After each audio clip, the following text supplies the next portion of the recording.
The year is 1979. We have just seen a rough cut of the film that you all know as Star Trek the Motion Picture. But don't worry, we're going to fix it. Cue the intro.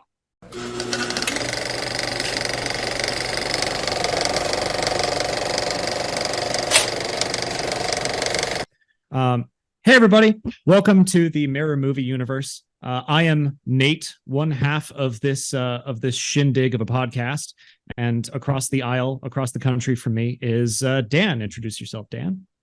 Hi, I'm Dan. I'm Nate's brother. Yeah, we've got about 8 or 9 years in between us, and we're going to talk about movies and what we like about them and what we don't like about them and how to fix them if we were in a position to do so back in the day in which they were made. We'll be going through Star Trek. We'll be going through all sorts of other film franchises. We're starting with Star Trek, the motion picture from 1979. And I fully expect to disagree with you on a whole bunch of stuff because we disagree on a whole bunch of stuff just in general, being as far away in age as we are, and just because it's you and me. But briefly, we'll just go over the movie in general. So Star Trek the Motion Picture is a film that came out in 1979. It's a successor to the popular sci-fi show of the same name, Star Trek, from 1966 to 1969. And after Star Trek was canceled, there really wasn't anything for Star Trek fans to watch for like 10 years. There was like an animated series. No one really cares about it. And then 1979, big thing for Star Trek fans. The movie comes out. And it gets mixed reviews. And we'll talk about that. But the plot is roughly there's this big alien force coming towards Earth, this giant cloud of spooky, electrifying, scary energy stuff. And the Enterprise is, of course, as we all know, the only ship in range to stop it.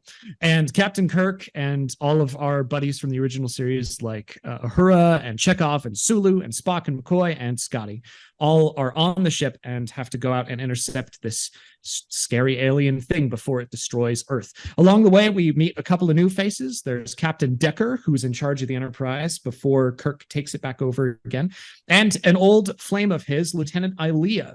And we're introduced to them pretty early in the film. Throughout, we get closer and closer to this anomaly after some space-time shenanigans, and Ilea gets taken by it and transformed into some sort of probe, and that causes conflict with her and Decker.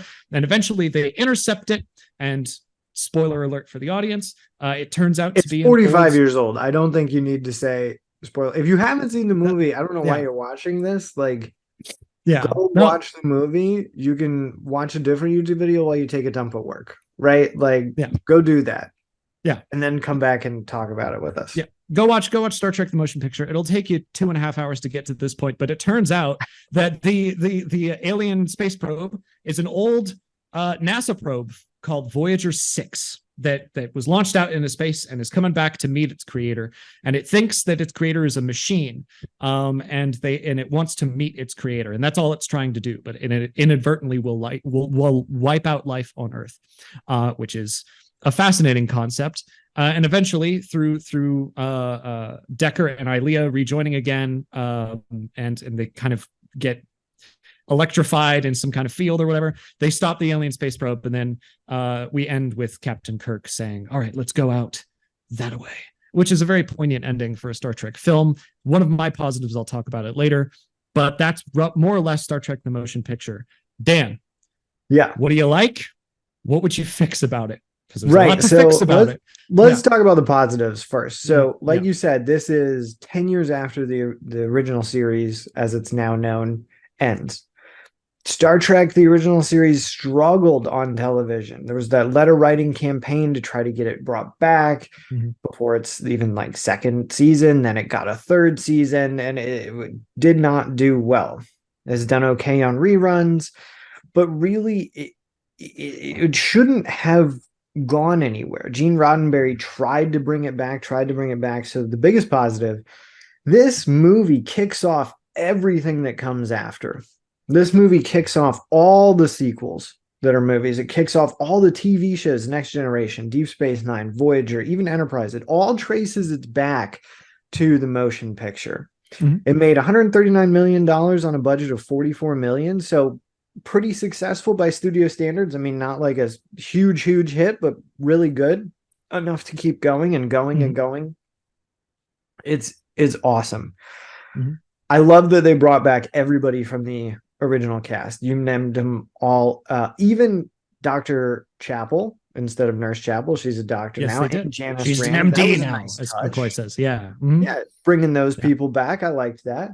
That's Mhm. awesome. And then I think the best thing about this film, good science fiction has two things. It's Mhm. fun and it makes you think about stuff. I think Mhm. this is debatable how fun it is, but it does make you think. Voyager 1 launched in 1977, 2 years before this Mhm. movie comes out. And in a classic human like arrogance, we just shot this hunk of metal into space and we were like, maybe it'll get picked up somewhere. Mhm. Now, is it gonna like get found by aliens and come back and kill us all? Probably not. But it's fun to think about. And it really does give you something to think about. What is gonna happen to those Voyager probes? I think that twist, by the way, one Mhm. of the best twists in cinema. And it's not Mhm. talked about the same way that other ones are. It's not Soylent Green is people. It's not Luke, I'm your father, but Mhm. it's a really good twist. And I don't know if this is true or not, but I heard a rumor that Shatner came up with it on set. Like they had no idea how they were going to end the film. Yeah. Unstoppable alien force comes toward Earth. They're like, we don't know how we're going to end it. And Shatner was like, what if it's the Voyager probe? Mhm. And they're like, oh, great idea. And that's amazing. Right. So those are my biggest positives of the Mhm. whole thing. I love the Sure. twist at the end. It's really cool to think about what's going to happen there. Mhm. Yeah, I think well, what are your positives? Let's go through those. Okay, so I've got two big ones and like a tiny little one, which I kind of alluded to before. But like the biggest thing is like out of all of the Star Trek movies, especially the later ones, I'm not even talking about the J.J. Abrams Kelvin timeline stuff. I'm talking about like next generation movies. They started being just like action movies with the Star Trek characters in them. And this is, for better or worse, and in many places worse, but for better or worse, this feels like an episode of Star Trek. It Yeah. feels like an episode of later original series or early next generation where there's something poignant to bring up. And like you said, it did kick off all of the stuff that came behind it. I don't know if you noticed, I noticed this on a rewatch of it, but the music from Star Trek Motion Picture is the theme song to Star Trek The Next Yeah, Next Generation. They Generation. just Yeah, they just took amazing. it. And so there's that. It feels like an episode of Star Trek. The second thing, and this is because like you can see in the background, space books, space stuff. I am a big NASA fan. Like from the map of the moon to my Apollo 11 film canister. Like I'm big into this. Voyager 6 being the spacecraft is a huge thing. Like you said, it launched in 77. Voyager 1 and 2 both intercepted with Jupiter in 1979, like months before the movie came out, right? And so all of the beautiful pictures that you've seen with Jupiter were probably taken by the Voyager probes. And they went on to do extraordinary science in the outer solar system. Voyager 2 is still the only man-made probe that has ever visited Uranus and Neptune. We haven't done it because you can only go out there every 176 years. And so the fact that they latched on to this real science mission that was topical at the time and is still one of the most beautiful. I mean, you said that we kind of arrogantly shot it out there. I disagree. It's like my favorite science national mission from the 20th century. It's a huge deal and I love it to death. Yeah, Voyager is legitimately just one of my favorite things ever, and they got it so right.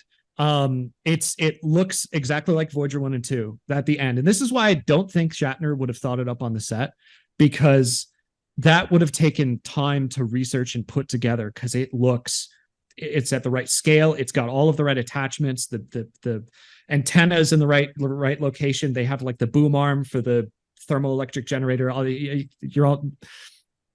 You probably don't care about this, but I do, and so that the NASA stuff is perfect. Chef's kiss, wonderful.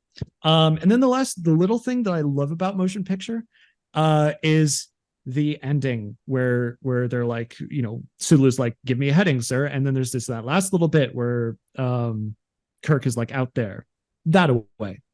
And that feels so perfect for Captain Kirk. It ties the movie up with a nice little bow. It's a in places it's a pile of garbage, but it ties it up with a nice little bow, and I like that a lot. I like it a lot. Like those are my two big things in one little thing. I love it to death. Those little bits. But Dan, if you were a studio exec in 1979, obviously you're not going to like some stuff about this movie. Yeah. What do you not like, and what would you fix? I mean, you can't just rewrite the whole thing. You got to do it on a budget. So give me some little fixes that would make the movie just a little bit better. Yeah. So this movie's already been made. It's already been shot. It's already been done. Like, we're not here to, you and I are not going to like make a new one and be like, this is a much better pitch or anything like that. Right. We're just trying to fix a little bit of what's there.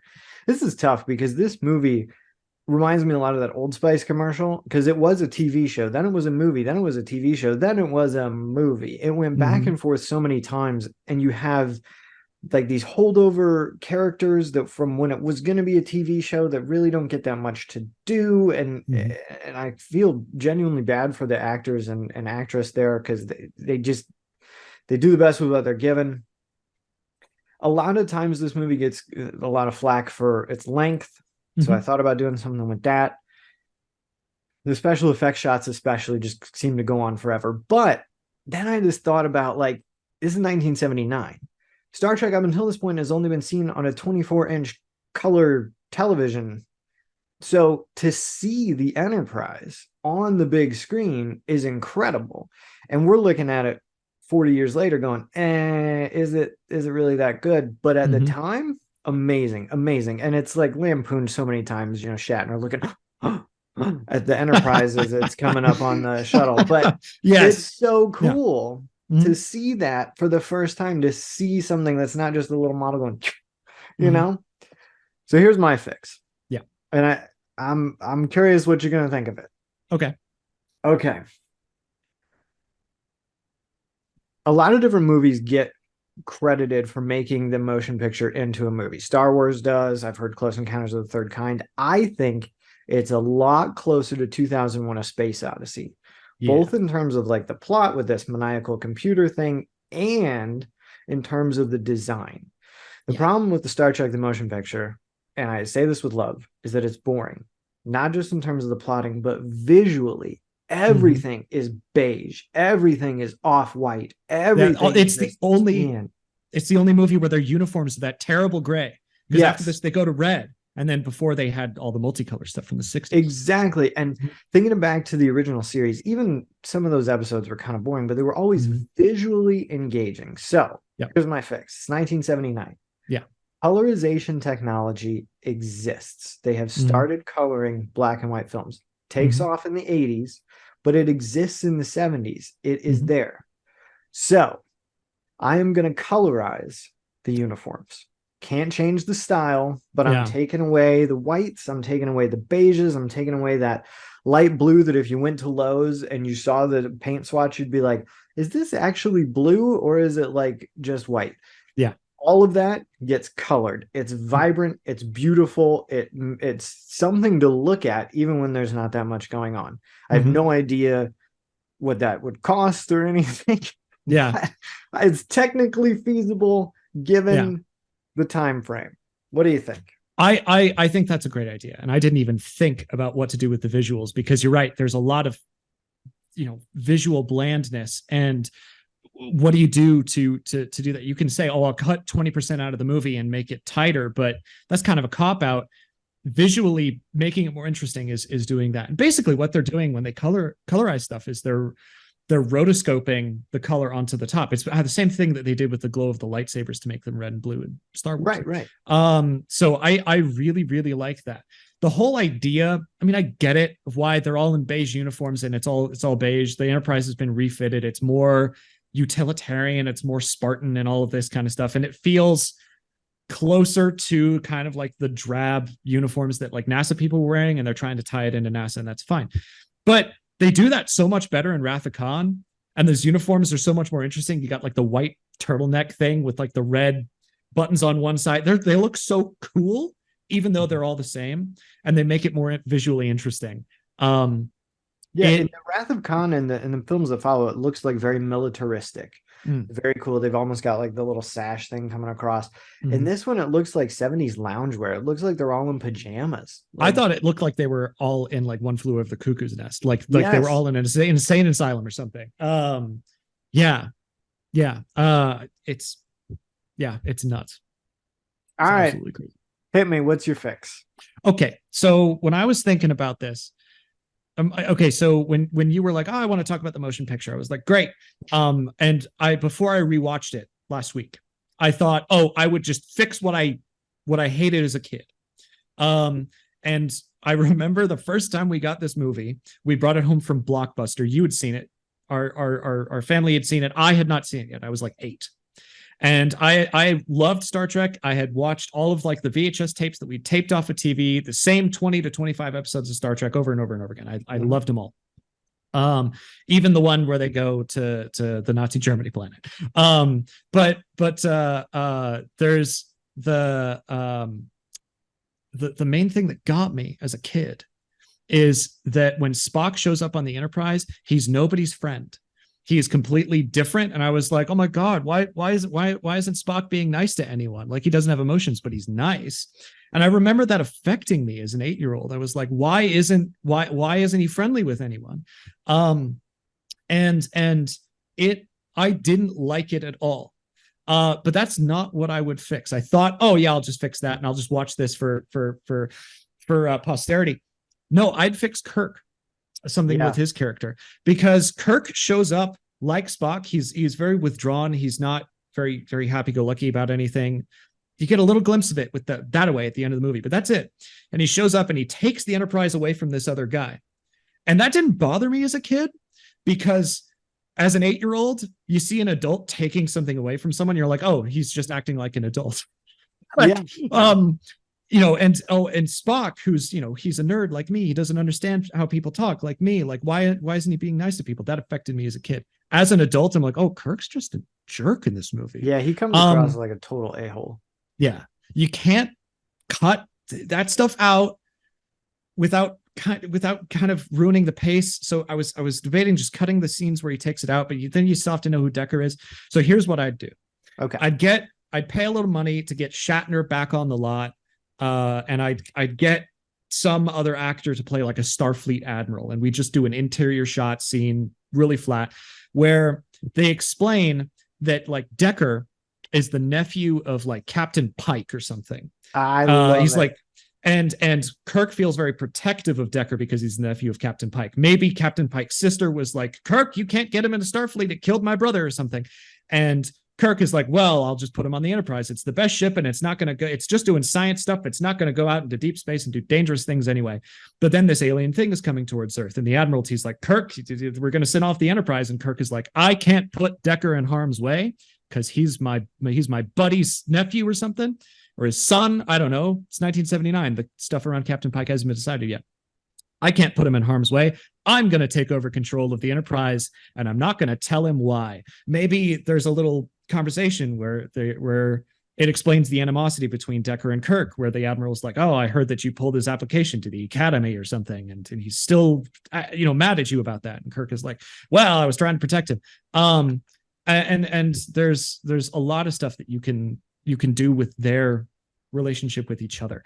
So that's what I would do. Did I steal that from Top Gun Maverick? Yes, I did. But it's 1979.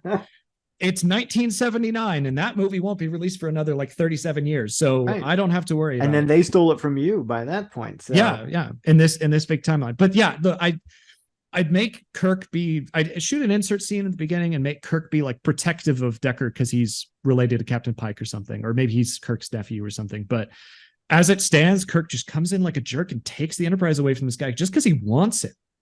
And if he's trying to save this guy, that plays a little bit better with Kirk. And then Decker dies, and in the Wrath of Khan, Kirk has his own son, and in the search for Spock, his son dies, and so we start building up like Kirk tries to protect his family, and then they always get killed. But that's not what happens in the motion picture.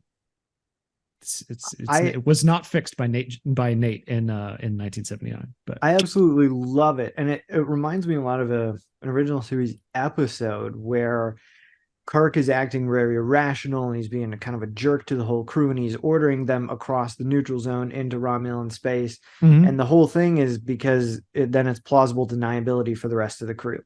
And so Spock is aware of it kind of, but the rest of the crew is like, why is he doing this? And the whole thing is like, if they get captured, they can just be like, hey, he was being crazy. We were not a part of this. He did it to protect the crew. So that fits so perfectly with his character because he's done it before. I absolutely love it. Like, to give him something there, because you're right. It's not the Kirk that we know. It's not like this fun, happy-go-lucky, like gonna punch it and make out with it Kirk. Like, he comes off like a total jerk. And poor Decker, like, I get it. This is a holdover character, right? So it's like, well, he can't be the captain. Kirk's the captain, and then Spock comes in, and then he gets demoted even further, and so he really doesn't have much to do there. But I love what you're doing with it because it gives an excuse for Kirk. It sets up stuff, and it's totally in keeping with his character. Yeah, that's just my idea. I mean, it's one thing to fix, and we're only going to fix in this series one thing per person, one little thing. Yeah. But I think that it would spice up the movie a little bit. Spicing up the movie with color, I think, is also a genius idea. Well, thank you. Yeah. You know what the irony of this is? At the beginning of the episode, I said, oh, we're going to disagree about a whole bunch, but mostly we agree on this. And here's the thing. Star Trek: The Motion Picture has been universally disliked in our family for forever. So we generally agree that it's not anywhere close to the top of Star Trek movies. But we're going to talk about more Star Trek in the future. We're going to talk about more movies in the future, and we will get at odds with each other. And hopefully we'll come up with some more good ideas because I really like this. Thank you. Me too. Yeah. All right. Hey, thank you for listening. Let us know, comment. Let us know, like, which one of our fixes did you like? Did you like them both? Did you hate them both? Whatever. Yeah. Whose fix did you like better? If anybody knows where the twist idea came from, was that Shatner on set? Was that like something else? Let us know that too. We're really curious. So yeah. All right. Thanks for listening. Like, subscribe, all that bullcrap. And yeah, we'll see you next time. Yeah. See ya.